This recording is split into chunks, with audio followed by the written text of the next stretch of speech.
This is the original esport racing game. This is iRacing.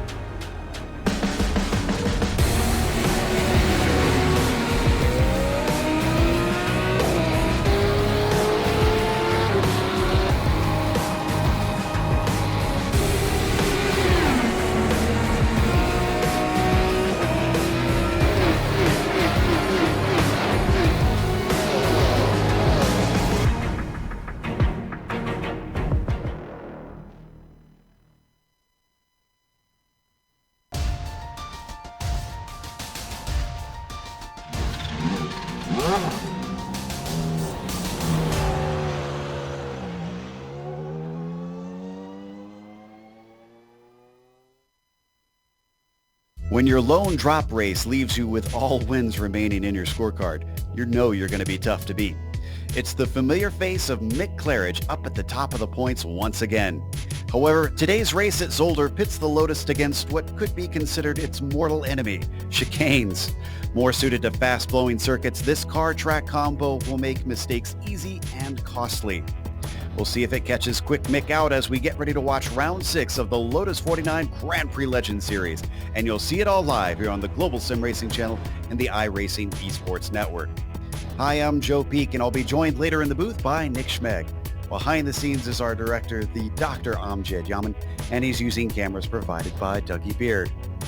Well, Belgium is sort of the forgotten child of, Zolder is sort of the forgotten child of Belgian racing, just because it has to compete with Spa, which is definitely the more famous of the two circuits here on iRacing. But this is certainly a well-known circuit in its own right and has had Formula One here as well, with the Belgian Grand Prix taking place on this track a number of times. It is only 10 turns, though. It is much shorter at just under 2.5 miles. This alt layout takes away one of the chicanes, at least to the extent that it is much faster, but it is still incredibly tricky and still can catch drivers out. We expect a lot of the passes to take place when drivers make errors into those, but otherwise there are still opportunities. To get an idea of what it is like around here, why don't we hop on board the GSRC Lap Guide?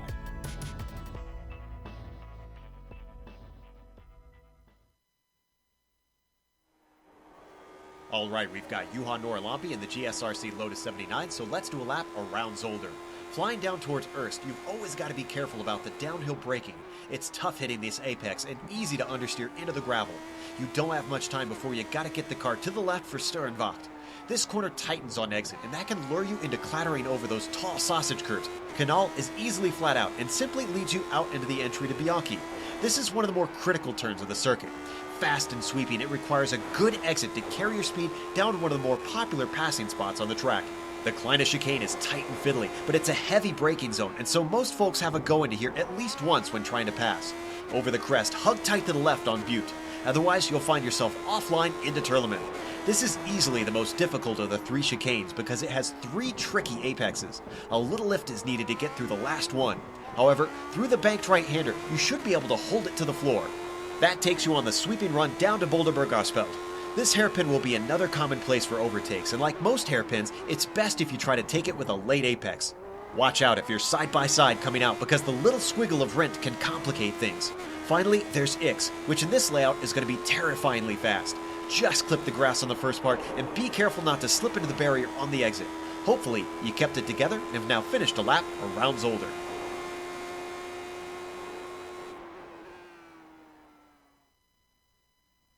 There you see a lap around Zolder in the Lotus 79. Unfortunately, Amjad, because of the Lotus 49 not working so well with chicanes, refused to get into the car or try to endure the cut course penalties that he was bound to wind up with. But Juha had run it in the Lotus 79, so at least we had a lap around here to guide you around the track.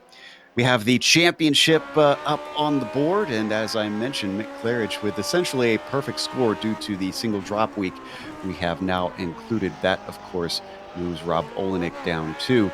Ove Trangerade stays where he is in third, so does Gary Teal, but Roman Pawlowski has certainly been doing a very good job this season when he shows up, at least, and He doesn't have any drop races left, but he does jump up to to fifth in the points, jumping 3 positions. We also have the F2 Championship, and I've got Nick joining me here in the booth. What are we looking at there for the amateur status? Well, it's always fun to watch the amateur categories in these racing series. Hugh Haycock's continuing his dominance of this right now. He's got 87 points on top, but Hideki Koivisto, he is creeping up there. He's only 1 spot back and only 17 points back now. He gets around the Australian there. Grant in third. He gets around Francisco in fourth. And Colin is back in fifth, 36 points back. That's going to demote him down there. But like you said, it's very early in the season. They've got drop weeks to work with. So very exciting for sure to keep your eye on those. And let's take a look at the Constructors' Championship, the Nations Cup as well. UK, of course, naturally leading the way. And the US is trailing thanks to Olenek and Thiel doing a fantastic job. Germany, however, have suddenly come to the fore this season. They usually don't show as well, but you can see Pawlowski, Reinhardt, and Weber, of course, jumping in there. Now, Australia and Norway are now tied because of Wright and Zoko. Very appropriate after last round at Bathurst that they would improve a little bit. But we always have viewers who might not have watched the Lotus 49 Grand Prix Legends Series. Nick, what's today's race details? Well, like you said, first of all, it's at Circuit Zolder, which is an interesting track in and of itself. It is round 6 of 12 this season, and they have 2 drop weeks instead of 4. It's a 24-lap race here. Open setups, they can do anything that you would have been able to do to these cars back when they were raced, and the points, they pay themselves out. They fan out down to 25th, so not just fighting for one of the top 10 spots here. Like in Formula One, you're fighting for every single spot on the grid, essentially. And as always, we are presented on the iRacing Esports Network this morning. If you'd like to see more of the Lotus 49 Grand Prix Legend Series, as well as all of the official iRacing World Championship Series, you can find it on IESN and get it in your feed by subscribing. Just click that big red button on their YouTube page that says subscribe. So we've got qualifying already underway out here, and no surprises. Michel Dudignon up at the top. Mick Claridge, actually, did he just? No, he did not get his first timed lap in. And in fact, he has not put any timed lap in, and it's not due to a cut course or an off track. Just got a little bit of a late start, so I'm not sure that he'll be able to get around for 2 of them. Yeah, it's very easy in these cars. You see all the time to get an off-track penalty. Just a little bit of slide. You just underestimate how much weight you have getting into the corner. It's so easy to do that. And you only have 2 laps to play with in qualifying, too, so it makes it all the more important there. We watch Gary Thiel get himself up into 3rd place with that 2nd lap. Let's see if Mick can do anything. Now, Michel Dudignon is not his main worry on this, though Michel currently holds provisional pole. It's Rob Olenek who's on the front row, who's been challenging him all season. Claridge crosses the line. A 1:24.7 is good enough for 3rd, so that gets him into the mix. But he definitely does not have enough time to come around for this 2nd lap. At this point, we're just waiting on Matt Wright to take his 2nd lap, and Ben Zoko, unfortunately, the only other car out there, got both laps with an off track and were discounted. So the Australian comes across. A 25.8 is an improvement. That's going to bump him up 1 spot into P9. Nicely done by Matt there at the last moment. With just about 30 seconds left and not enough time for Claridge to come around, our qualifying order has been set, so let's go through your starting grid for today's round 6 in the Grand Prix Legend Series. Michel Dudignon, as I mentioned, has put it onto the pole with Rob Olenek continuing to improve. He's on the outside of Michel. Mick Claridge does manage to get himself up into row 2 and 3rd with Gary Thiel on the outside of him. Daniel Sadro starts 5th with Marco Kiko on the outside of row 3 in P6. Then in 7th, you've got Ian Haycox and Hugh Haycox on the outside in 8th. Matt Wright will be 9th, and Grant Petullo rounds out our top 10. Nick? Andres Bruno will be behind him, and Hideki Koivisto is in here in the number 12 position. He'll be starting. Paul Ferrer going to be to his rear left, with Colin Coker going to be to his outside. Jasmine Beach, Benjamin Zocco, and Robert Reynolds will round out the 17-car field here at Zolder.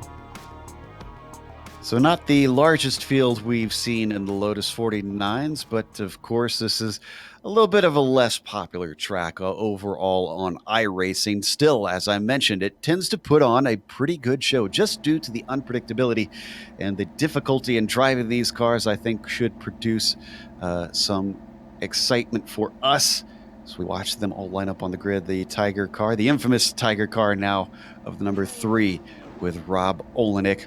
Everybody's lined up here for round 6 as the engines start to rev. Lights are up.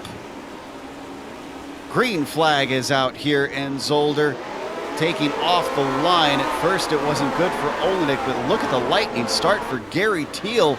He's a little timid on the brakes. That's going to give third back to Mick Claridge, but a challenge for the lead as it's going to switch back into turn 2. And Rob Olenek trying to see if he can peel this away from Michel Dudignan. I think he might have this, Nick. I think he might. Just like you said, the track here switches back in his favor. It's going to switch in his favor even more here. With that being said, though, Dudignan's so strong on the outside. He gets that run, and right now he's got the lead. Streaming their way down towards the first chicane, Kleina chicane, and Mick Claridge already on the attack. He's going to get into second place over Rob Olenek. Gary Teal still following in 4th. Behind them, you can see how many cars battling for position. They're starting to get spread out more single file throughout the field. A little bit of a gap back there. Absolutely, and this is certainly going to help Michel Dudignan with them fighting for second place, although Claridge hasn't lost too much touch. He hasn't really had the measure for Michel at a number of laps this season. Coming up to this very swift final chicane into Ix. Even that is going to be tough for these drivers. So far, so good from what I'm seeing. Oh, and I spoke too soon. Ian Haycox is on his lid. We'll get back to that in a little bit. This is a race over very early for the Brit.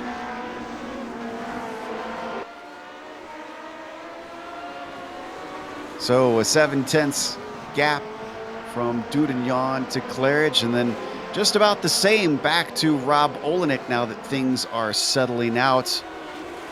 Don't forget Daniel Sadro there back in P5. This is where he started the race, but has certainly been keeping touch with the leaders. Now that things have settled out, it is all pretty much single file through the field.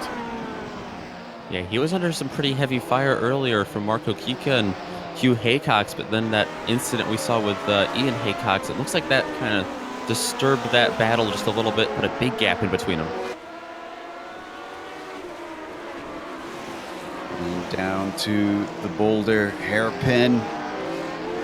Looks like Olenek closing in a little bit on Mick Claridge at this point. Not close enough to attack. We've got a little bit of action back in 8th. This is Ben Zocco being chased by Grant Petullo here in the mid-pack. Not really a passing opportunity into the Ix chicane.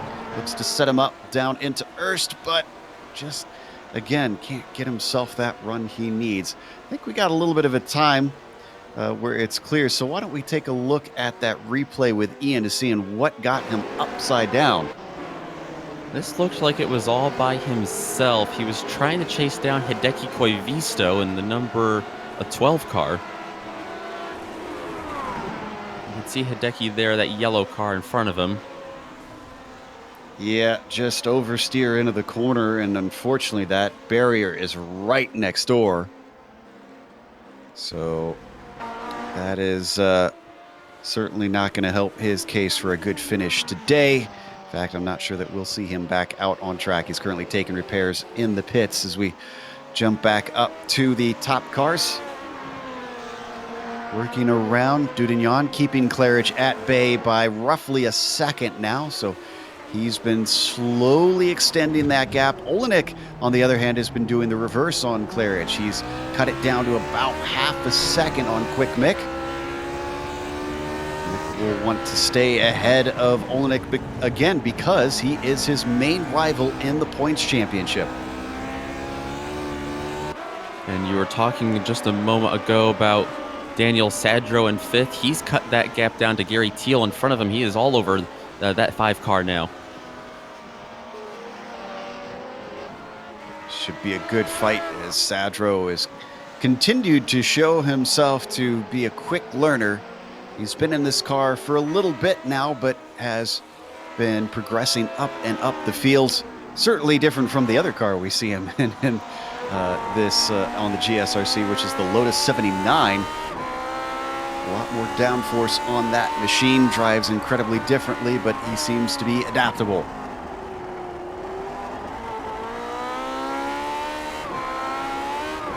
Other than Haycox, looks like Bruno, the only other car that's had problems, and that was not due to driver error. His connection just not good enough to survive here today, and he unfortunately has left the server.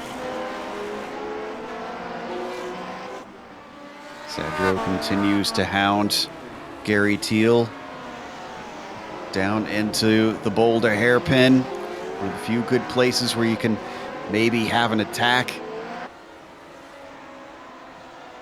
And then up to that final chicane one more time. No pit stop scheduled today, so don't have to worry about drivers diving into there unexpectedly. And have some serious damage probably if they will be taking to there. And up at the top of the screen you can see Michel Dudignon setting the fastest lap. Clearly setting to try and take another win here, even though he is not in for the championship since he has missed too many races. He is going to try and snatch whatever wins he can away from his old rival, Mick Claridge.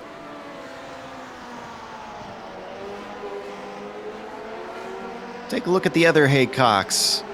Hugh Haycox, the son of the duo, racing from France, has himself Ben Zoko now closing in behind into the Kleine chicane.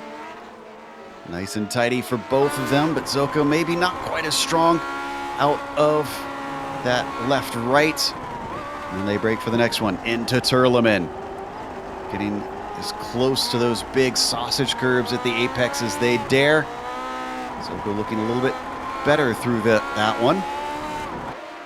Yeah, Zoko's been on quite a tear here in the first 4.5 laps, or 5.5 laps, I should say. Started back in 16th, but it's because he didn't get a qualifying time in, so he's really cut that in half, getting up to 8th at least here. Now looking for 7th, trying to get a chase down the backstretch here.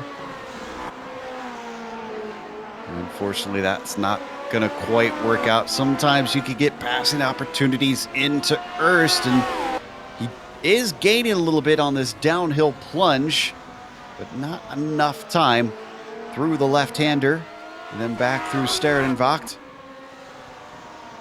Ooh, look at him really close down to the apex, looking incredibly strong now. The Aussie very much threatening on the Brit. Coming up to Bianchi.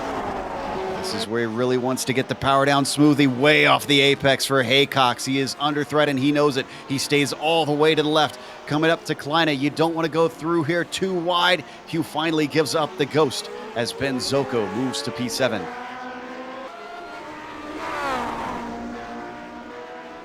Excellent move down into that first chicane for Ben. Now let's see if he can pull away, though. It's one thing to catch and pass, it's another to be able to be consistent enough to try and pull a gap.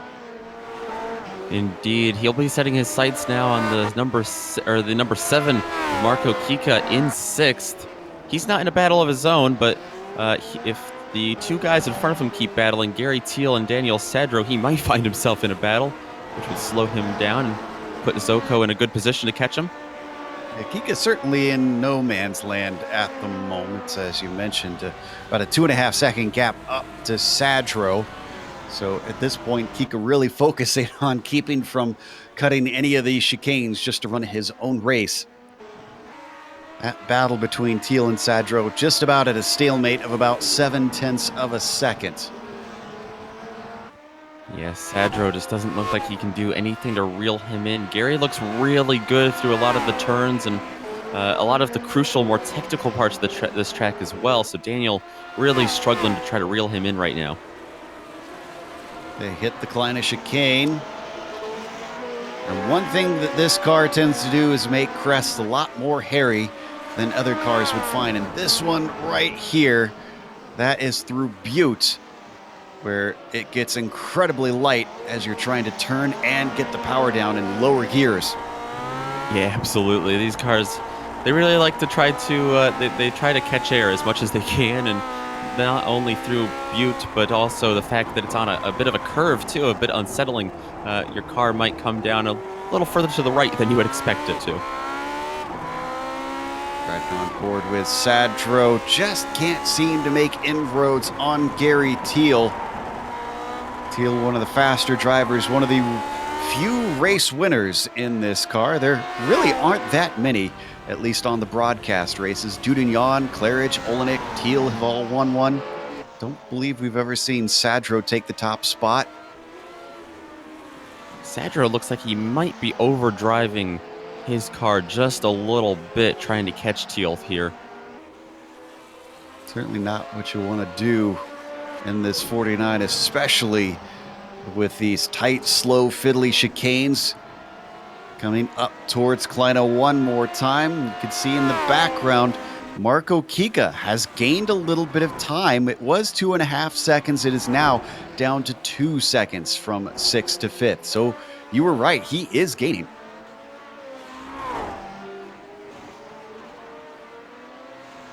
Got a little bit of a battle farther back. Pole Ferrer, Colin Coker fighting for P12. This is a gain of positions for both drivers. Started at 13th and 14th respectively.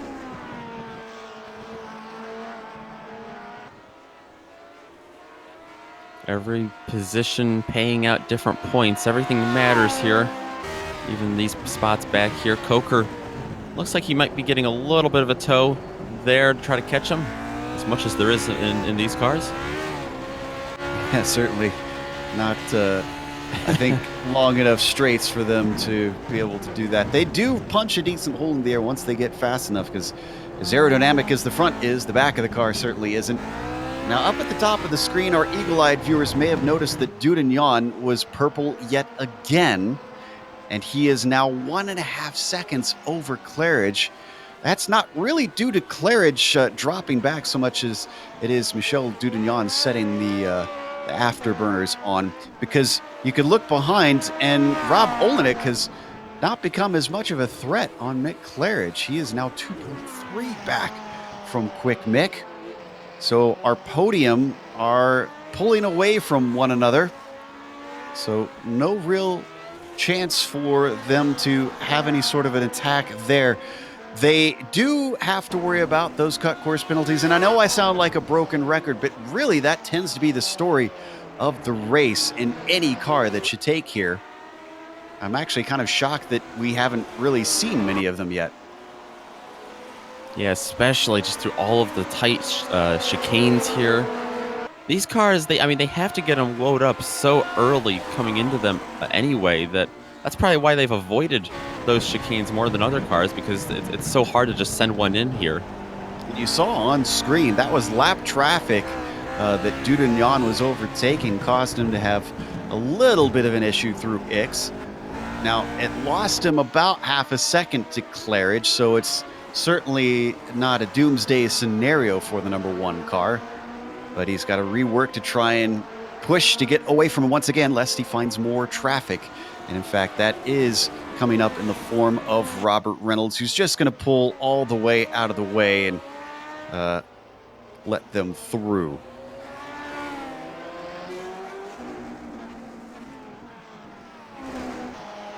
Getting close to the halfway point in this race.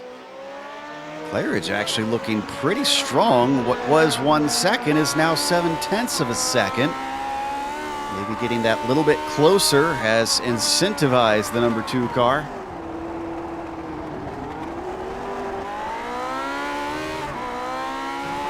He's still got quite a lot of race left to try to close that gap for sure.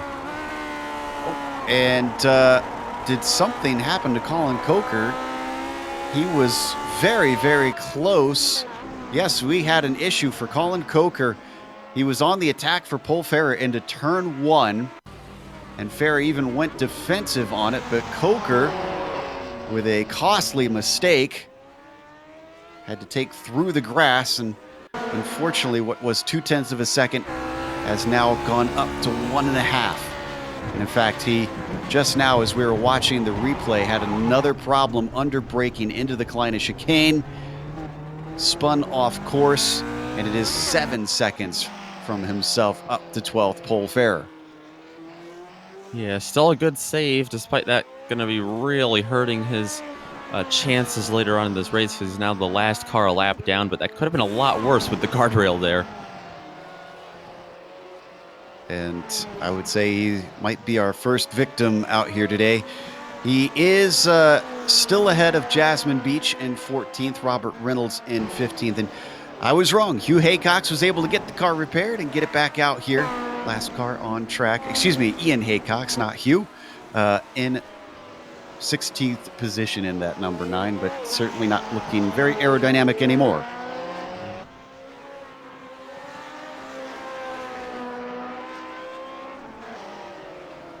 That was our closest battle on track between Colin and Pole. Looks like Coker's having even more problems now. Wonder if he's got damage on that car. Yeah, he does have a little bit in the front, it looks like. Meanwhile, 6th place getting very, very close. This is Ben Zoko, who has chased down Marco Kika. The Finn in 6th place, doing what he can to try and retain it. He was running down Sadro, but that is extended to 4.5 seconds. I wonder if we missed a mistake for Kika as well. Yeah, we've been seeing Zoko come up through the field so quickly, too. It's hard not to make a mistake when you're trying to fend something like that off. He's going to look to the inside here. Not going to be able to do it there in the chicane. Just putting himself in the mirrors of Marco Kika. Look at him saw at the wheel, trying to apply the throttle out of that chicane. Braking now for Turleman. A little bit of a defensive move from Marco Kika as well into that corner. Clearly he doesn't feel too safe. Exactly halfway through the race now. Down towards Boulder. See if Zoko can set himself up as we look over the rear suspension of Marco Kika. Don't need to go there. Dudignon continues to set fastest lap after fastest lap, and that was definitely a mistake from Marco Kika. Little wide into the X chicane. Here comes Ben Zoko. He's going to look to the inside. No defense from Kika. If he can hold off, he could have the inside into Sternvacht. And he does have the inside. It's 3 right-handers in a row. Unfortunately, Zoko just can't quite get up next to him. Yeah, really tight racing there through the first couple of turns. He's going to have the advantage there as well. So it looks like Kika going to be able to hold him off for now. Well, Zoko's looking here, though. And just to complicate matters, that is a lapped car of Colin Coker that they are quickly approaching. Colin trying to pull off to the side through Buttes.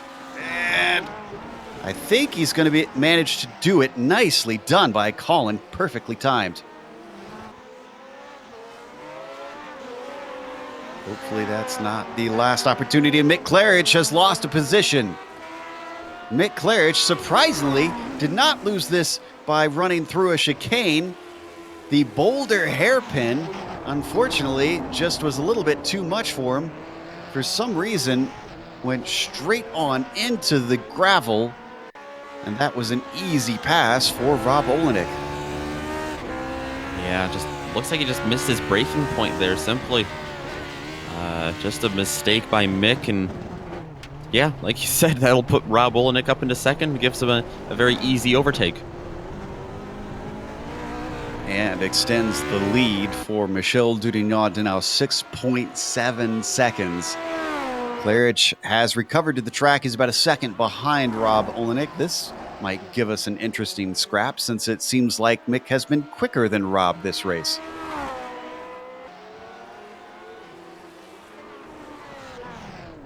Whoa, and that's going to hand it back easily. Olenek, unfortunately, under braking out of Butte and into Turleman. This is an incredibly difficult track on braking, it seems. That's where we've seen most of the mistakes today. Yeah, absolutely. Getting into all of those tight chicanes and tight hairpins. And this one not as lucky as Mick Claridge just a second ago because, like you see there, he found the wall and he found it hard. I don't think he hit the suspension. So you can see he's got a lot of damage on the front. That will slow him down a little bit. Oh, he is going to take it into the pits, though.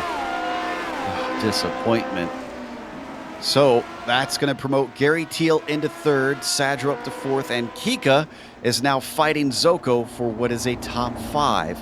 That is our closest battle on the track. Sadro still chasing down Gary Teal for third. We've been watching that one for quite a while, but that is now for a podium position. Absolutely. We'll keep an eye on that one.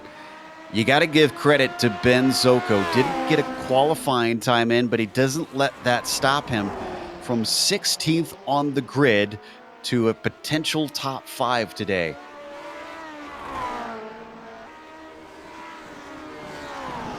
Sadro still applying pressure on the number 5 car through Turleman. Just staying right in those tire tracks to see if he can squeeze anything out of this orange. Ahead of them, a little bit of an off track for Mick Claridge yet again into the same hairpin. I wonder if Mick has some sort of problem. And when let's stay with this replay, because just after that, Sadro had an off track through X. Here's Mick Claridge's issue.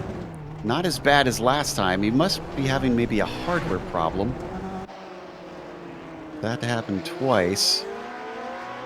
And then here's Daniel Sadro coming up to the final chicane. Just a little bit too hot. Actually has to take evasive action not to get into the back of Teal.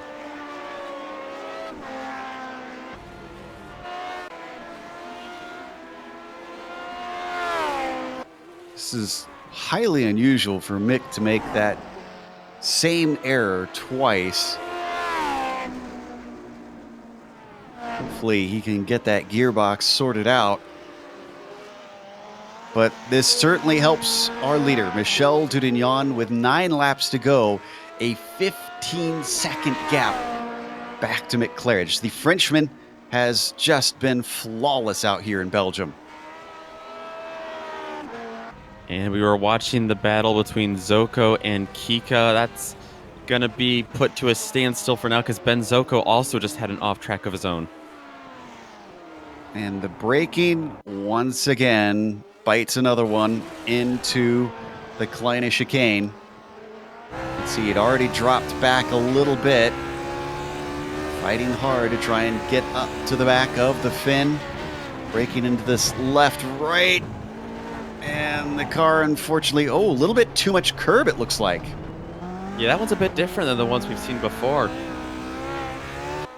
Yeah, it looks like it just kind of hooked that curb. This car is a little bit more compliant compared to other cars with the long suspension travel, but even still, don't want to take too much of it. That sets Zoko back about 5 seconds behind Marco Kika.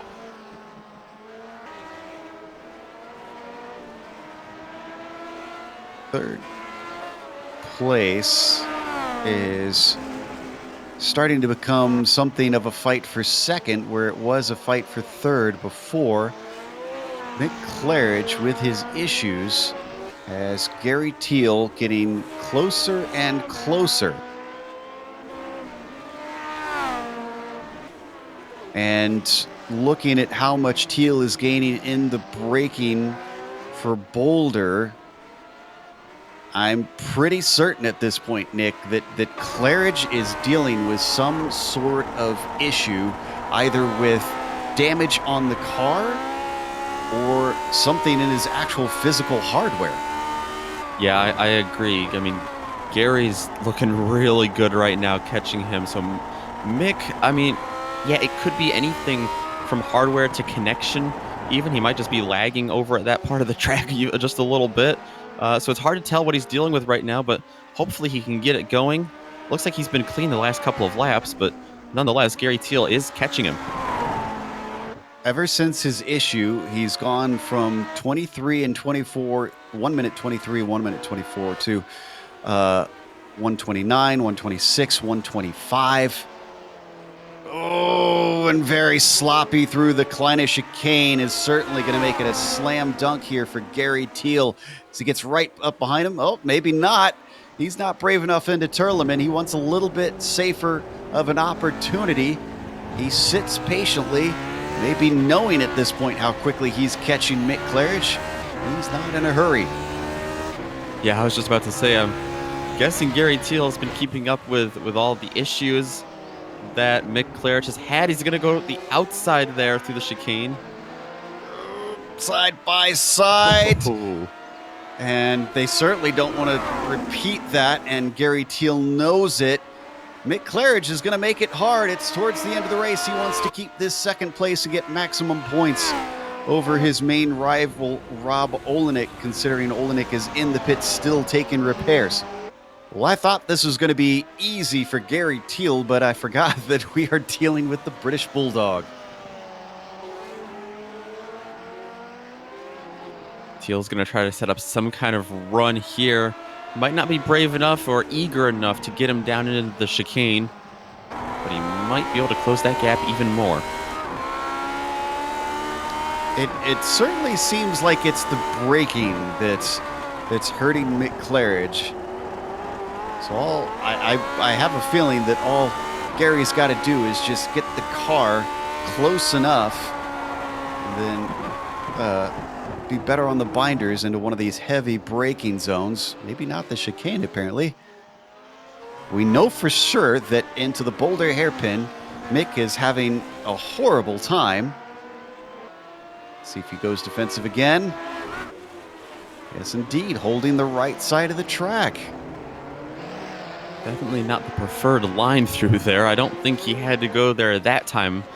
Gary didn't look like he was posing that much of a threat there, unless he was going to send one late.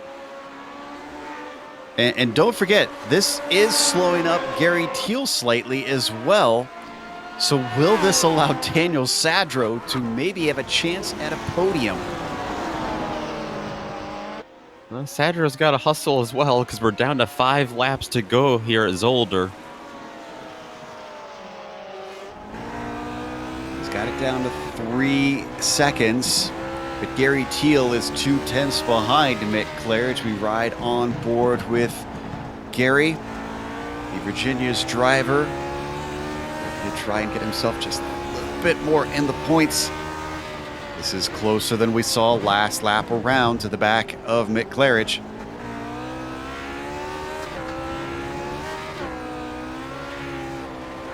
He can stay this close. I wonder if he could get him down into Turleman. Oh, Mick is way late on the brakes. He's struggling. Gary Teal tries to get up beside him. That hurts his momentum just when he needs to be closer to Mick Claridge. Oh, but Mick's squirming under power. Got off to the left there in the runoff. Could have been really bad for Claridge. He's going to hold the inside still, and somehow Gary's still not able to get around him. Wow.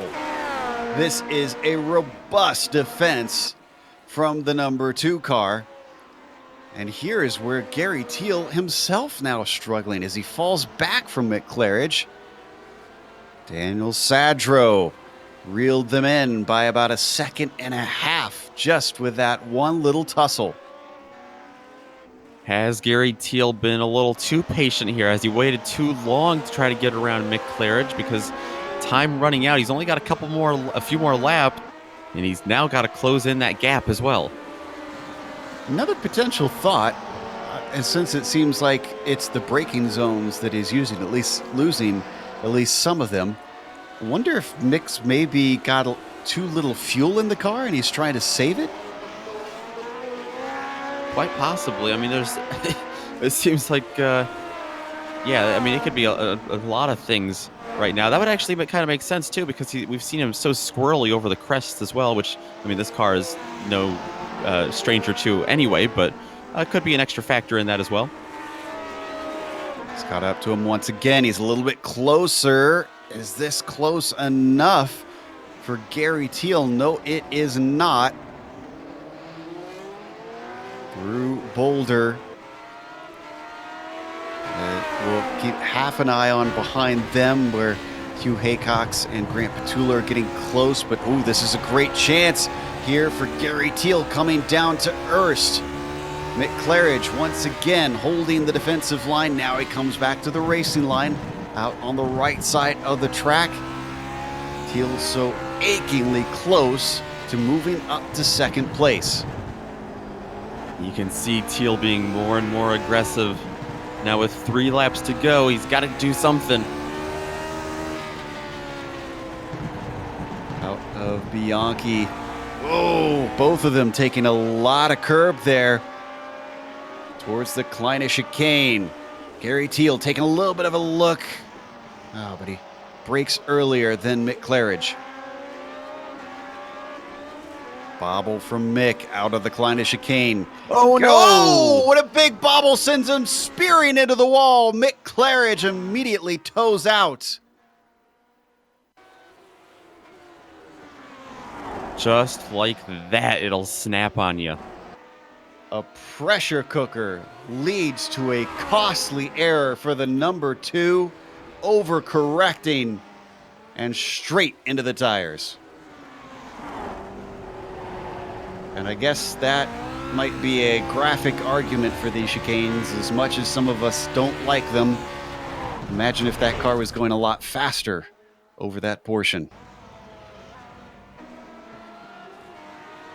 So this moves Gary Teal into second. Without anybody hampering him, he's already using it to pull a gap on Daniel Sadro behind, who gets promoted to third. That allows us to take a look at Hugh Haycox and Grant Petullo. Yeah, these two guys have been battling back for 7th, now 6th, with the absence of Mick Claridge. Petullo trying to chase down Haycox. Oh, Haycox going to get on the curbing and into the grass there a little bit. That'll allow Petullo to close in. Both of them looking a little bit out of sorts through there. They've got 2 laps to go. Oh, almost getting to the back of him into Bianchi. This is about to get thrilling, it looks like. Again, this is a battle for 6th place down into the Kleine chicane. Petullo looking very strong on the binders. This is where we saw Claridge lose the car. Both of these two, though, keeping it steady, keeping the tires on the track. The way Petullo is braking right now, it tells me he's willing to make an aggressive last lap move. We are on the final lap. You can see the white flag at the top of your screen, but we'll go to our leader when he gets closer to the end of this, staying on the nose of Grant Petullo, chasing down Hugh Haycox. British driver racing out of France. His father already out of this race. They get the white flag now as they streak downhill on the front stretch. Looks like Grant might just be a little too far back here. Well, we've got all of about 3 corners to go for Michel Dudignon. Up to the Boulder hairpin. That's Hideki Koivisto you see ahead of him, who's about to be lapped. Let's see if he slows up and lets him through. It looks like he's not interested, and he wants to finish every lap today, because through the X chicane, one of the few drivers to not fall victim to the chicanes here is Michel Dudignon, taking the victory in Belgium. It is a monstrous 30 seconds back to Gary Teal, who has been caught by Daniel Sadro, but with him not being able to make an attack down into the boulder hairpin, I think it unlikely that we'll see Daniel be able to move up one more. Fantastic run from Gary Teal to go from 4th on the grid to 2nd at the checkered flag. He takes 2nd place. Sadro rounds out your podium. Marco Kika comes across the line just moments behind them as well. Ben Zoko, they'll round out the top 5. Zoko taking a little bit of fun after the finish line as Grant Petullo and Matt Wright going to come across as well. Hideki Koivisto a long ways back, not really going to be able to take any position. So that's going to take us to break here on the Global Sim Racing channel. We'll come back with the official results as well as driver interviews. But stick around because on screen you're going to see all the upcoming races here on the GSRC.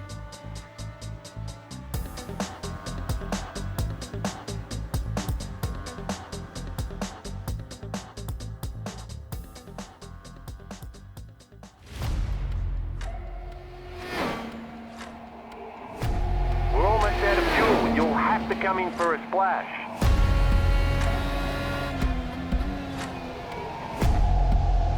Three, two, one, now.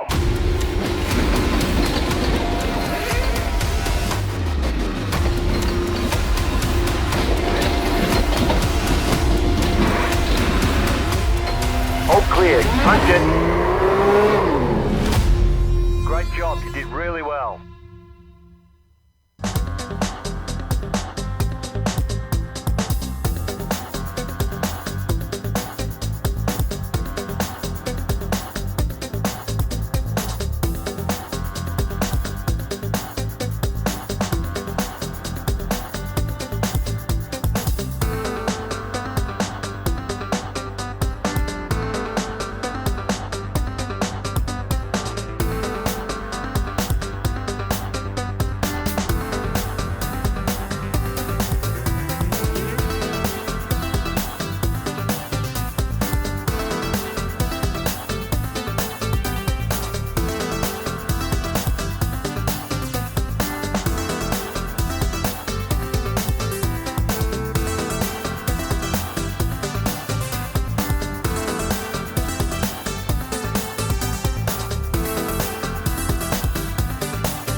Welcome back to Circuit Zolder here in Belgium. Just watched round 6 in the Grand Prix Legends Series. And now that Michel Dudillon has showed up once again, well, he takes another victory. He has been dominant whenever he's been able to arrive this season. He was followed a long ways back by Gary Teal, who was fighting hard for that 2nd place with Mick Claridge. And the reason you don't see Mick here up at the top as well, he had a huge wreck partway through the race. Daniel Sadro follows him home in 3rd, actually less than a second back from Gary Teal. He really ran him down at the end. Marco Kika with a smooth drive to P4, and Ben Zoko managed to botch both of his qualifying laps, started from 16th on the grid, wound up with a top 5. That is not too shabby. Hugh Haycox with 6th place and Grant Petullo with 7th. Then it's Matt Wright behind them in P8. Hideki Koivisto is going to take 9th, and Pole Fair rounds out our top 10. Nick? This is where you start to get down into some of the DNFs or the drivers just trying to salvage a finish, limping across the line with damage. You see Colin Coker going to finish 11th, 2 laps down with Jasmine Beach right behind him. also 2 laps down in 12th. 3 laps down, Mick Claridge, that heartbreaking finish. That's where he's going to wind up, though, is 13th today. Robert Reynolds going to be behind him, and then 2 cars going to be 7 laps down. That's Rob Olenek and Ian Haycock's 15th and 16th. Andres Bruno had issues very early in this race. He's going to finish 17th, 22 laps down. We've got some of our podium here to talk to us. First up is second place, Gary Teal. Gary, suddenly you found yourself running down Mick Claridge. At what point did you realize he seemed to have some sort of issue? Well, when I caught him. I never catch Mick, so yeah, I knew he had a problem. I just didn't know what it was, and I was kind of trying to be careful because I really wanted that third place. And so I didn't press it too hard until, I wanted to, I was looking for a big opening, and unfortunately, it looks like Mick's wheel touched the grass there, and he provided that opening. Otherwise, I'd never got past him. Yeah, it certainly gave us some thrills there late in the race. We talked a lot about the chicanes here, but we saw very few cut course penalties. Do you find them a little bit easier in this car? Because I expected that we'd see many slowdowns.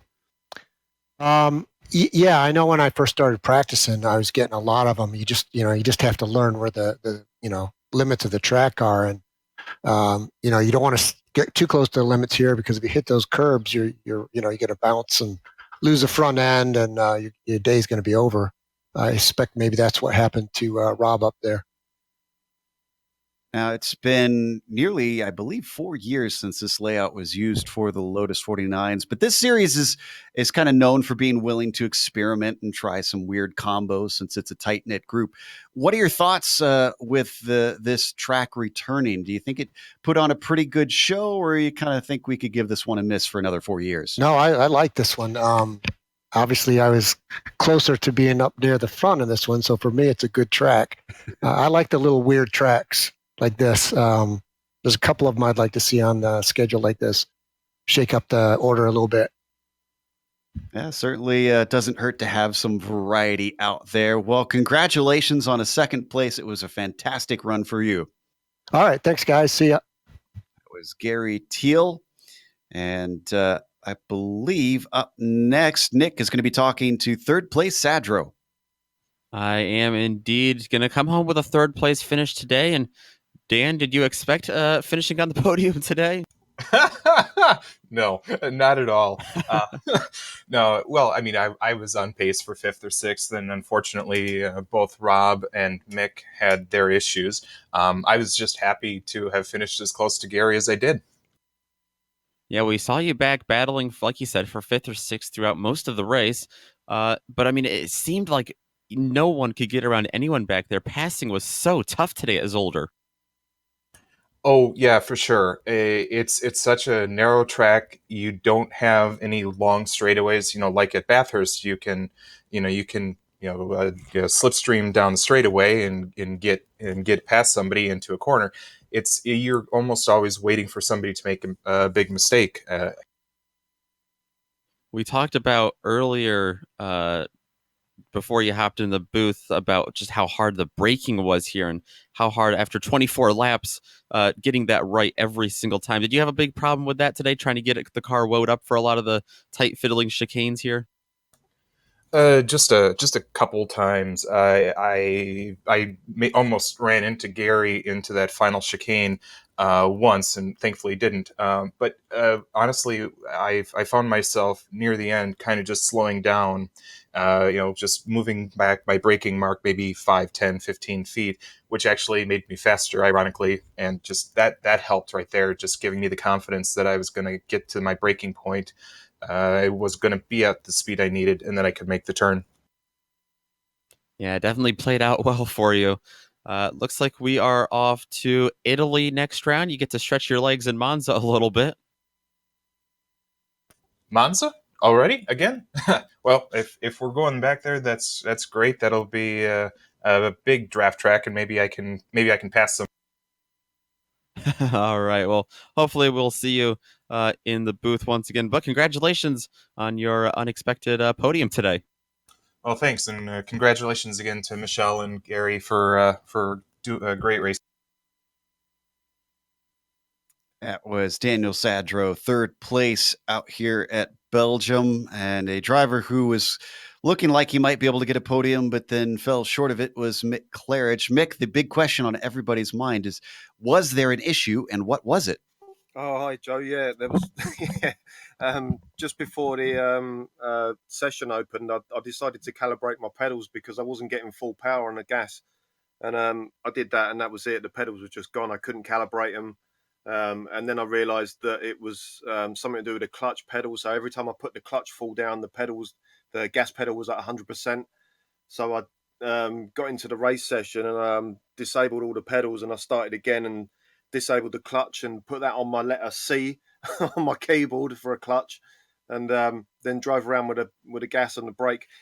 And yeah, it only happened a few times, but it always seemed to happen right in the wrong place. You know, it was happening right in the hairpin. You know, I'd go down at second gear, and I'd be at full power. You know, like full power gas and full power brake. You know, and that's why I was coming off. And then, but there was nothing wrong with the pedals when I crashed. Yeah, that was another disappointing moment. I mean, tell us a little bit about that. How is that crest over that long left-hand sweeper after the first chicane? Are you able to stay fully on the power, or how does the car handle it? No, it's not too good around there. Yeah, you come out of that chicane and you're sort of glad you made it through there, and then you sort of go over the brow, and just as it, you know, get onto the top of it, you know, the car goes really light, and I'm sort of right in the mid range of fourth gear there, and yeah, so you do have to lift, and you really have to pay attention, and basically, like I said, there was nothing wrong with the pedals at that moment. I was just watching in my mirror to see what Gary was doing because I thought, oh, he's going to get me here, so I just literally looked in the mirror and that was it. Because I was looking in the mirror, I just didn't see what I was doing in on the track, you know. That's unfortunate. And next week, you and I are going to be having a little bit of a chat. Do I need to bring donuts or anything to this thing, or is there anything special planned for this? Yeah, man, bring some donuts, bring some beers, and yeah, we're gonna have some good fun at Monza, mate. All right, that sounds like it's going to be a good time. Well, commiserations for today, though. Hopefully, it'll be a little bit better at over in Italy. Yeah, cheers, Joe. See you next week, mate. It was Mick Claridge, wound up 13th today. And it's going to close us up here for today's broadcast. But of course, we want to thank the Lotus 49 community for bringing us on for a season of coverage. And of course, to iRacing for putting us on the iRacing Esports Network. If you want to catch more of the Lotus 49 series, all you got to do is subscribe here to IESN, and you'll catch it each week in your YouTube feed. Thanks to the companies that provide the software and hardware for our broadcast listed here on your screen.